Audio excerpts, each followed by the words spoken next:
Welcome, Aquarius, to your Aquarius August 2021 reading and forecast. Hi, I'm Nigel Saint James. For those of you who are just stopping by for the first time, it's great to meet you, good to see you, welcome. And to the subscribers, much love and affection to you always. You know you are very special to me, and I love doing these readings for you, and I love hearing that you enjoy them as well. That gives me great pleasure. So it kind of works in a virtuous circle, doesn't it? And actually, you know, funnily speaking of the Aquarians, I've done actually it was only yesterday I think I did a reading for one of, actually I've done a few over the month, but yesterday for one of the Aquarian viewers out there, and you know who you are. And of course, if you'd like to have your own reading, just check out the information in the description. But have a look at the website in particular, because there's some interesting information I think that you will find interesting, given your intellectual nature, on clairvoyance and astrology, like where it comes from, how it works in particular, because not many people will ever tell you that. And of course, I use a lot of astrology in my tarot readings. So, let's get things underway, shall we? Now we're going to draw 5 cards, because 5 we've found is all we need, isn't it? Because they're jam-packed full of information. There's the 4 of discs. What a fascinating depiction. Incidentally, I might use my pen to point out the any esoteric information that comes up. I've looked through them, and there is a lot of esoteric information in most of the cards. There's the Queen of Discs. I have no idea what the deck is called. There's no little white book with it. My daughter found it in a flea market with a ribbon tied around it. So I don't know why anyone would want to get rid of it. It just seems to me to be a really lovely deck. Maybe it's a deceased person or something like that, and the family said, "Oh look, let's just get rid of what's in the house, you know. In which event, thanks, I'll make good use of it." Now, and which in fact I have, because I had a private client this morning with whom I used this deck, and it's like a surgeon's knife, the way it cuts into the issues. So that was the Prince of Cups, incidentally, so it will do a good job for you for this month. What's here? This one. What is that? That's the Chariot. Excellent. And what's this one? The 9 of Swords. Okay, now why don't you come sit down next to me? We'll have a quick, good look at the imagery on these cards together while I do the reading for you. Now, can you see? Let me just move over a bit, give you some more room. Right, let's deal first with this. 4 of Discs, the Lord of Earthly Power. Oh, what a striking image it is.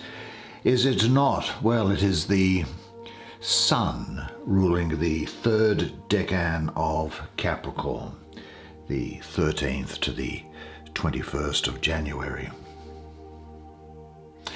The decan of Capricorn is ruled by the Sun. Okay, so the Capricorn is a sign of industry and enterprise, and throughout history the Sun has always been a symbol of power and invincibility.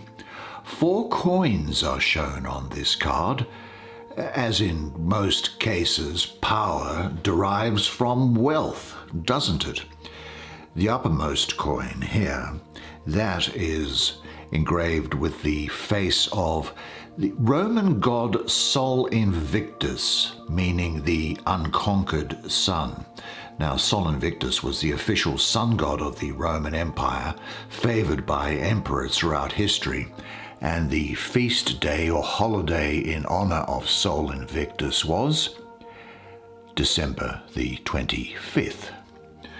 Now, what else can we say here? Invictus means unconquerable or invincible, and that referred to the god Apollo also. And because there is a 4 associated with here, I have the king of the gods, Jupiter, associated with it as well.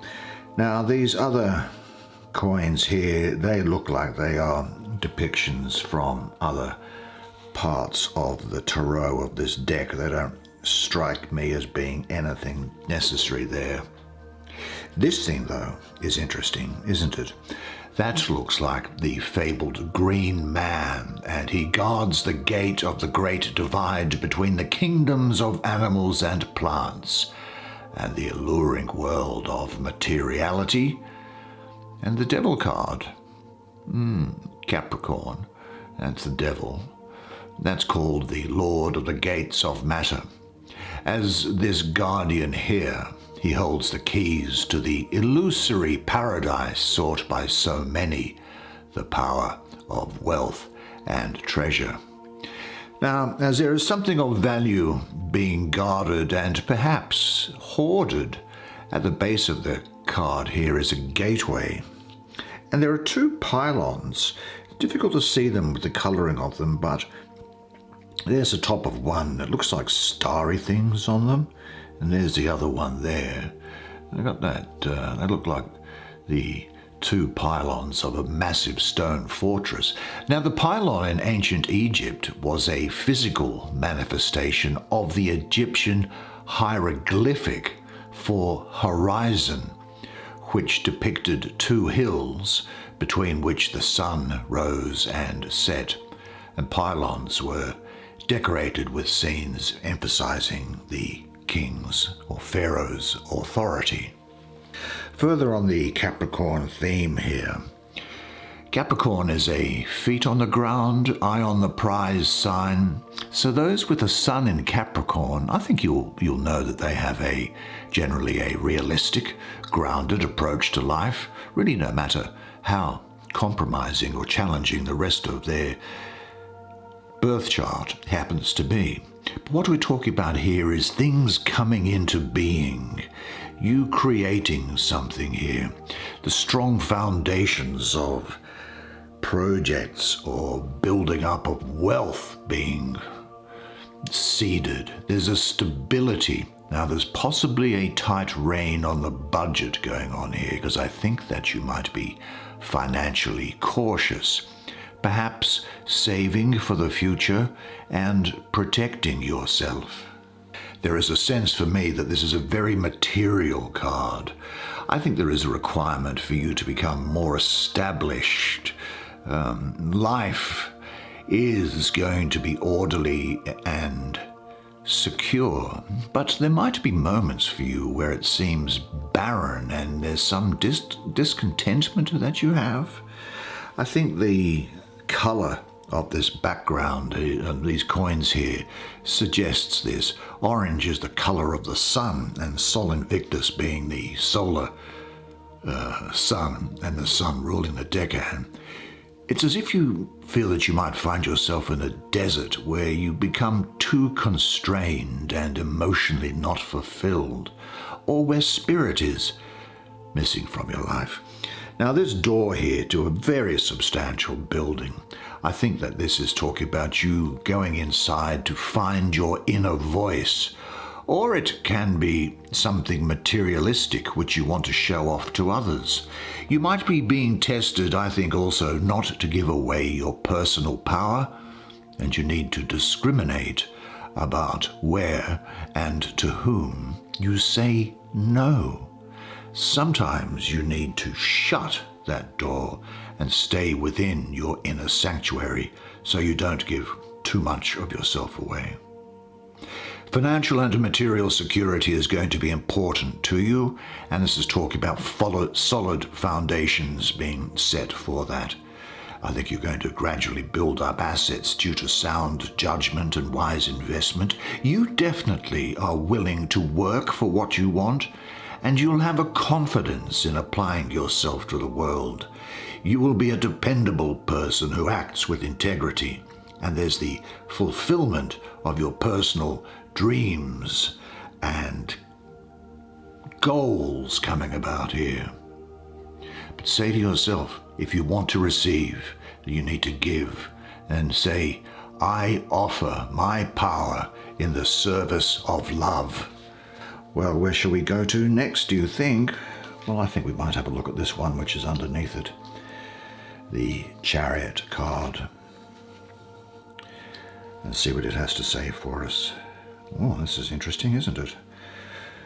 Ah, I know what those things are called.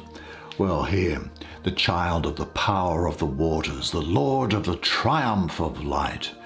This is the moon ruling Cancer with Jupiter exalted. Now, Cancer, the sign of the cardinal inrush of water, is tied to this biblical Hebrew letter of Cheth, which means fence or enclosure. And in this card, the charioteer is portrayed as a surfer riding his surfboard. Yeah, as that. And he's enclosed within a wall of water, which those in the surfing community will know to be a tube.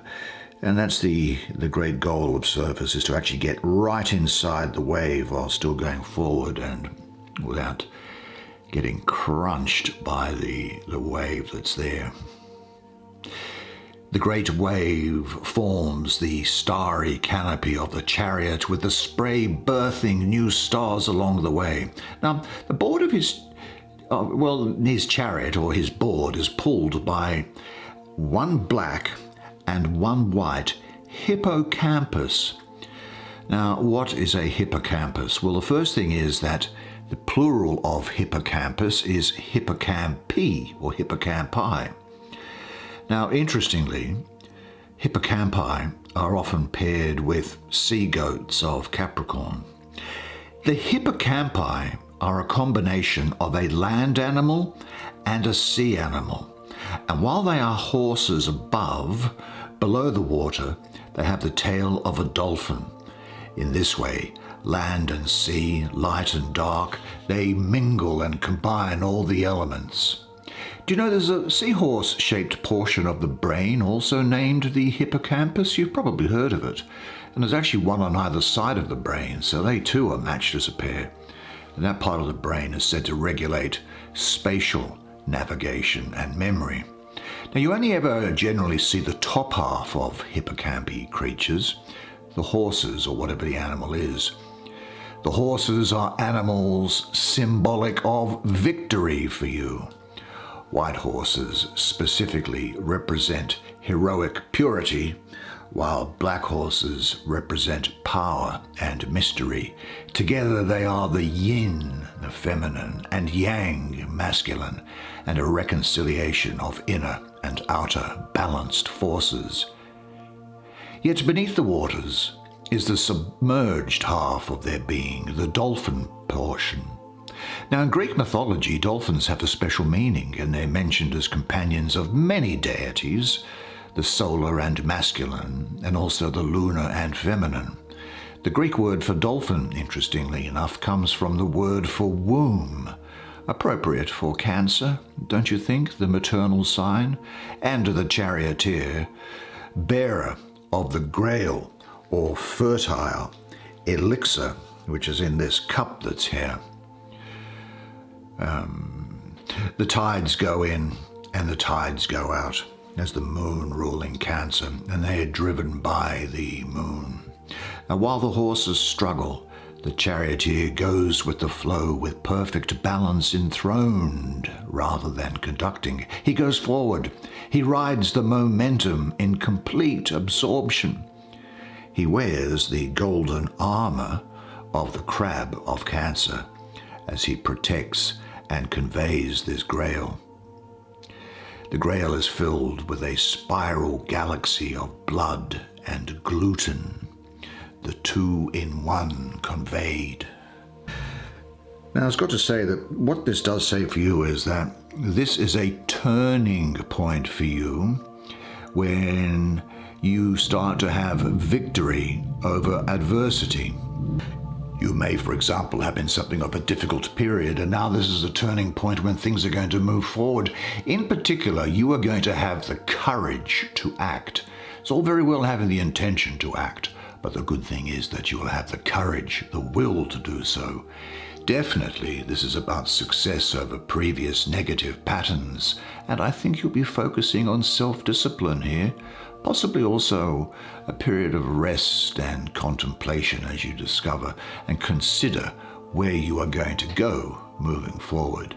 You will be moving towards higher goals, but remain to be centered and, like the armor that this surfer is wearing here, make sure that you are protected. Now, the oncoming change promises to lead to a positive phase of your life. Ready yourself, put your affairs in order, examine the possibilities. You will leave much behind. What area of your life will be changing? Are you ready to ring out the old and ring in the new? Seek or create for yourself a loving, secure environment. There you can plan the change or journey. I think, and I don't want to be the one to say it, but nevertheless, I think your body also needs attention and some activity now. Say this to yourself, because this is an ideal time for it. I motivate others positively. I am responsible for what I cause. I accomplish new things well. I am putting my life in order and preparing for the new beginning. Now, I'll tell you something interesting about the esoteric dignity rules in Tarot, and that is that Earth and air are enemies and weaken, and this Queen of Earth is pushing this air card out of the picture. But there may be a moment, and so this is leaving you, but there may be a moment when there is some subsidiary thoughts hanging around, and let's have a think about it. Now, the astrology of it is that of Mars ruling the second decan of Gemini, the 1st to 11th of June. Well, the one-pointed nature of Mars does not sit well with the scattered energy of Gemini. Gemini is all about division, polarity, expansion, not with any goal or object in mind, but just flying off into all spaces, just drunk with the idea of coming into existence, like a kid in a candy store not knowing where to look first to take something off the wall. And the number 9 represents returns in numerology. And this loop, also with the Suit of Swords, can turn into a negative thought loop. And because of the presence of Venus around here, of the moon here rather, with number 9, there could be emotions involved as well. Now, this 9 of Swords is the negative state of mind. The suit has degenerated almost to the point of no return. With the lunar influence of this 9 here for me,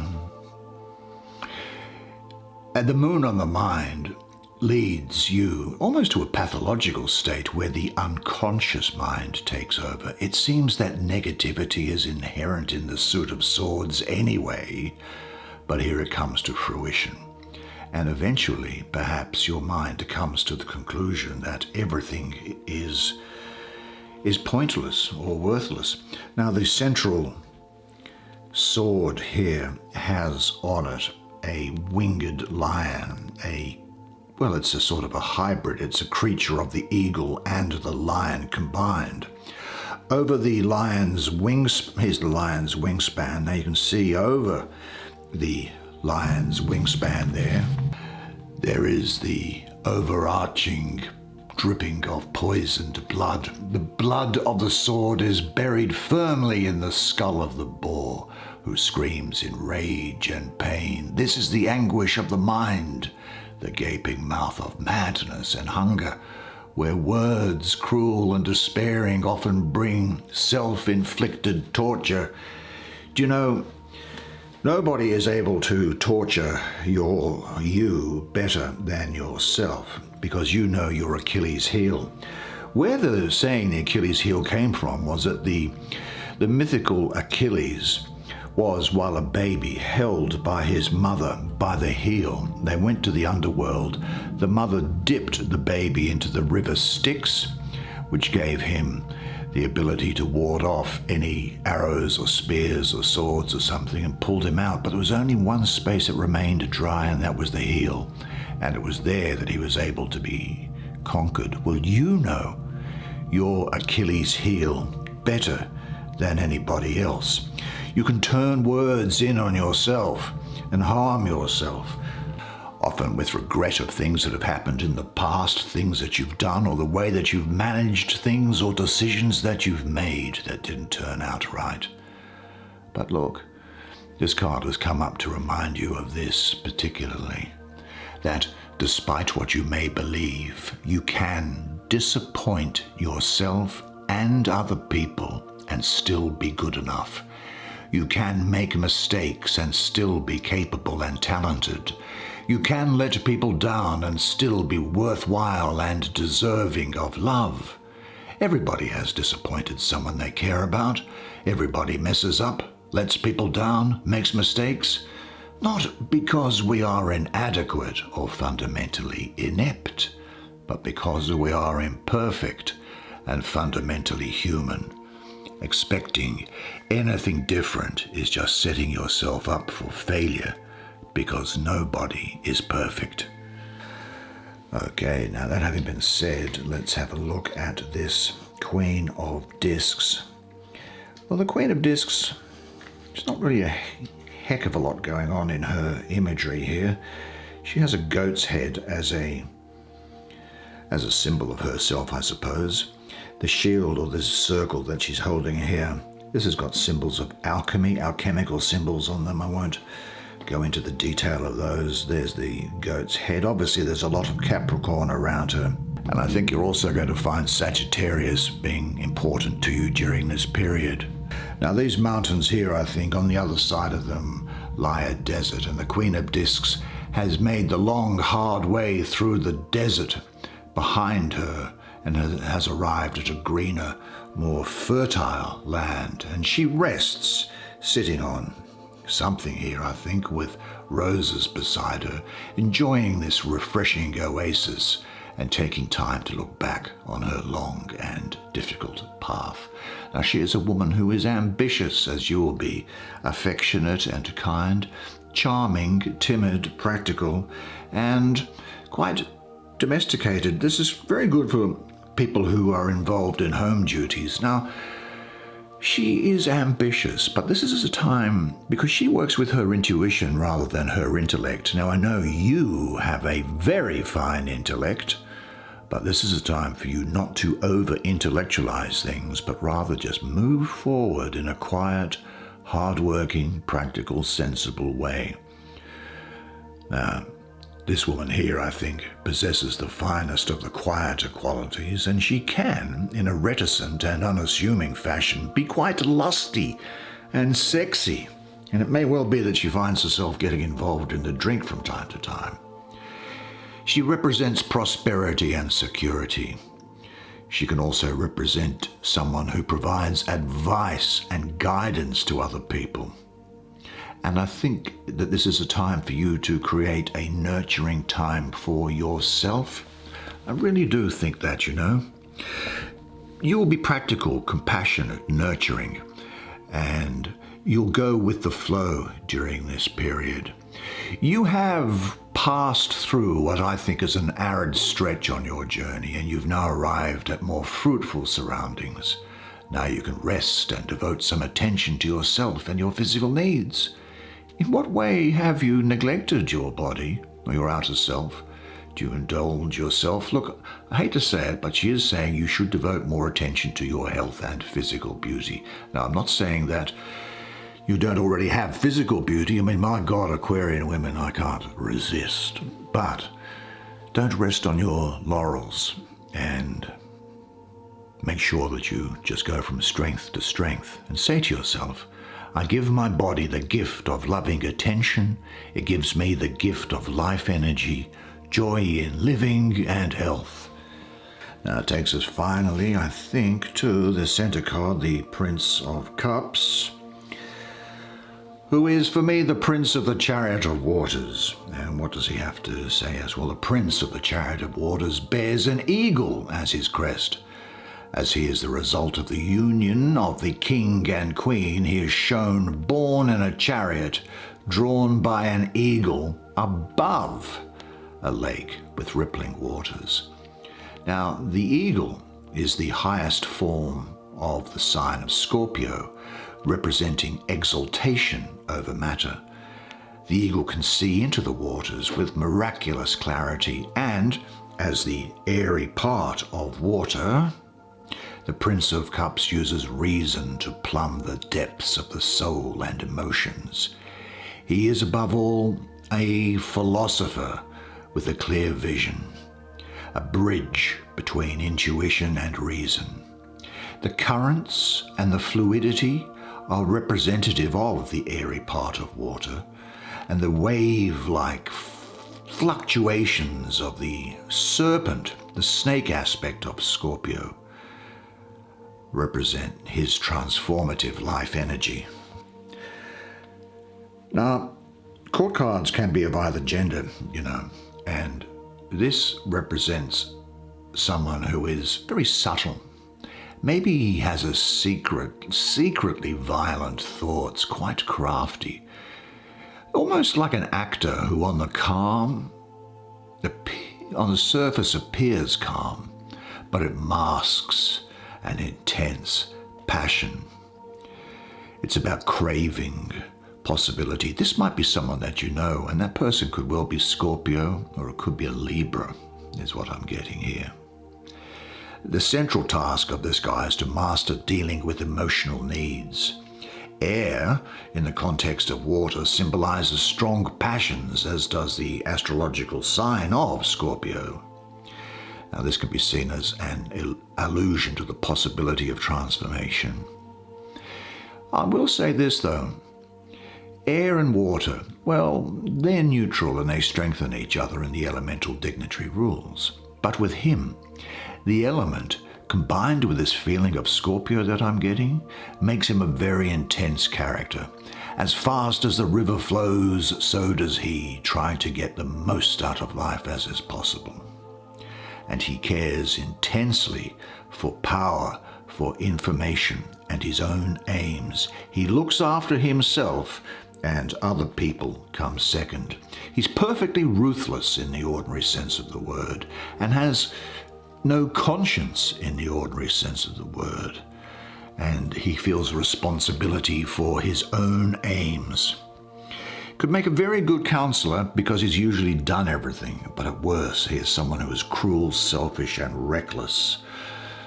So look out for them and spend some time accepting your sexual needs and passions and live them out with awareness. And say to yourself, I now live out my sexual desires. This makes me more vital and fulfilled. He can be secretive, hiding his deepest desires. It could well be someone involved in the creative arts. Anyway, that's the way it is for you this month. Well, splendid. I really enjoyed doing that, I must say. I hope you enjoyed listening to it as much as I did providing it to you. As I say, I really do enjoy doing these monthly readings for you, so please drop me a note of appreciation on the channel and give my morale a bit of a boost, and keep that virtuous circle going around. I've got to say, it's always good to see you each month, and we're getting ready for the next month. Now, before the next month, though, just remember one thing, and that one thing is this, and it is that you are a legend. And I look forward to seeing you again next month. So until then, it's bye for now.